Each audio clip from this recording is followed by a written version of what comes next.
Good morning. AI થી IT સેક્ટરની competition તો છે. એ વાત સાચી છે.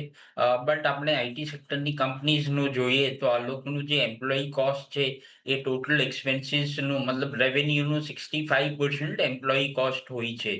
આ લોકોના માર્જિન્સ થોડા પ્રેશરમાં આવશે. બટ કેપિટલ ઇન્ટેન્સિવ બિઝનેસ નથી આઈટી. તો બાઉન્સ બેક બી ફાસ્ટ કરી શકે છે. ઓફકોર્સ શોર્ટ ટર્મમાં ચેલેન્જીસ છે. બટ લોંગર ટર્મમાં આપણે જોઈએ તો આઈટી સેક્ટરની કંપનીઝમાં ડેટ બી નહીં હોતી, એટલે બેલેન્સ શીટ બી સ્ટ્રોંગ હોય છે, કેશ ફ્લો બી સ્ટ્રોંગ હોય છે, ડિવિડન્ડ યીલ્ડ બી સારી હોય છે. તો ડેફિનેટલી શોર્ટ ટર્મમાં આપણે જોઈ શકીએ છીએ કે આઈટી સેક્ટરમાં પેન છે.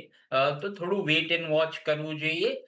3-4 મંથ્સ પછી કંપનીમાં એનાલિસિસ કરવું જોઈએ કે કઈ કંપની આપણે બાય કરવાની છે.